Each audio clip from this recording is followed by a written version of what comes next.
Some time ago, in a little African town called Atoro, there lived a woman named Nanda. Since early on, mockery confronted her due to her size. Kids and even adults would frequently make her the subject of their jokes. This bullying left deep scars in her, affecting her confidence significantly. Nanda had two dear friends, Makena and Mosi, who had elegant figures and stunning smiles. They were the center of attention wherever they went. However, their treatment of Nanda was often harsh and unreasonable.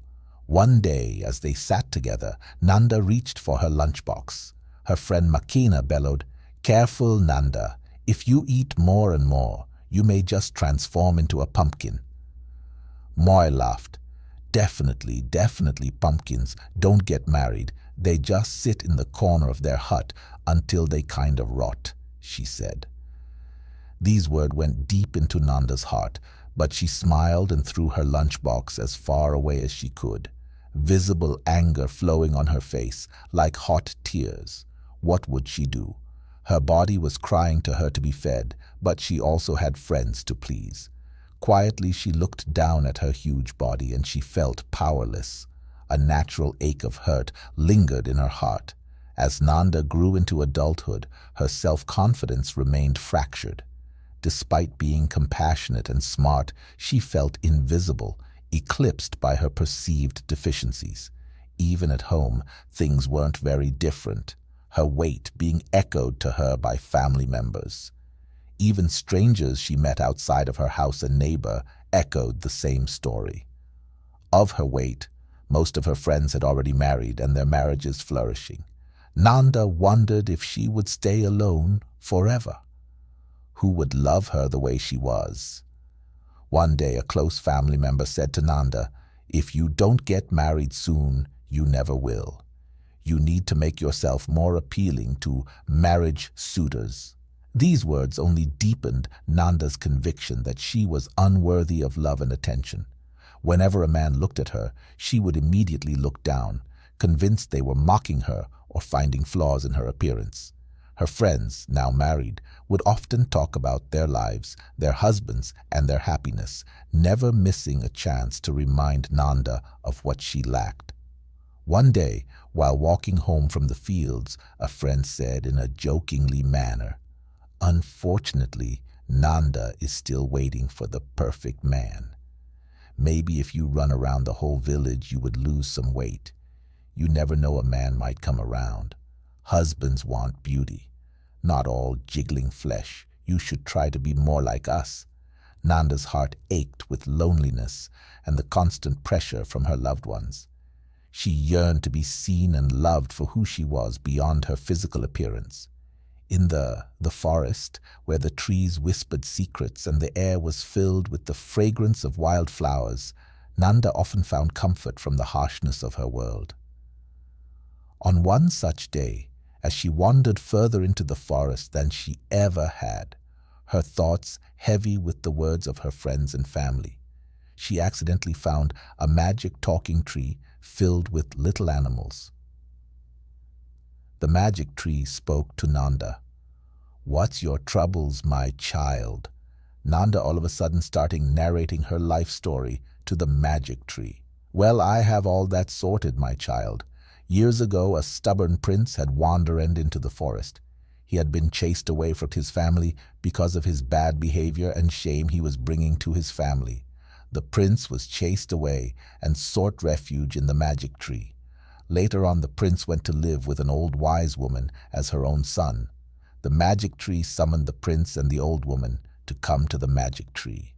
When Nanda and the prince set eyes, they immediately fell for each other. "Hello, beautiful one," said the woman and the prince. "I'm not what people want. I'm not beautiful or confident. I'm just me," explained Nanda. The elderly woman's eyes sparkled with hidden wisdom. "Beauty, my child, is a curiosity thing. What one may not see, another may find overwhelming. Tell me, what do you want most? To be seen as beautiful, woman, or to have beauty oozing of you?" Just then, Nanda smiled, a tear escaping her eyes. The elderly woman said, My child, may fortune and happiness come your way. It's never found by everyone." Nanda felt a surge of hope looking at the prince. She thanked the woman, her heart pounding with excitement and anxiety. "Nanda," said the woman, "I want you to be my daughter. So now go think about it, and when you're ready, come give an answer." Nanda gazed at the prince, her heart beating fast. Then she trotted back to the village in dreamland. In the days that followed, Nanda saw herself transforming into a happy and free person. Thought of her weight didn't bother her as much.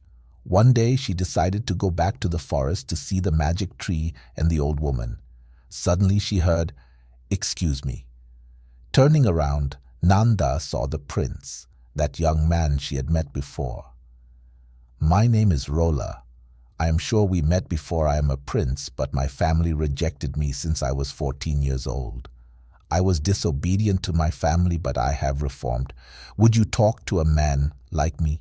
Nanda quickly pulled herself together, still lost in her old thoughts. "He must see the beautiful me," she thought, feeling a mix of excitement and anxiety. Rola continued, "I couldn't help but notice how beautiful you are. There's a light in your eyes that is very charming." Feeling a surge of confidence, Nanda answered, her voice steadier than she felt. "Thank you. I've been looking forward to seeing you since we met in the forest," he said with a genuine smile. Confusion swept over Nanda. His reaction was entirely unexpected. How is this possible? He sees me beautiful, she wondered, a mix of relief and confusion swirling inside her. The prince asked if they could sit down and just have a chat. "Yes, of course," said Nanda. Time just rolled away, chatting like they had seen each other for a long time. "Let meet up again," said the prince. "I might have good news for you."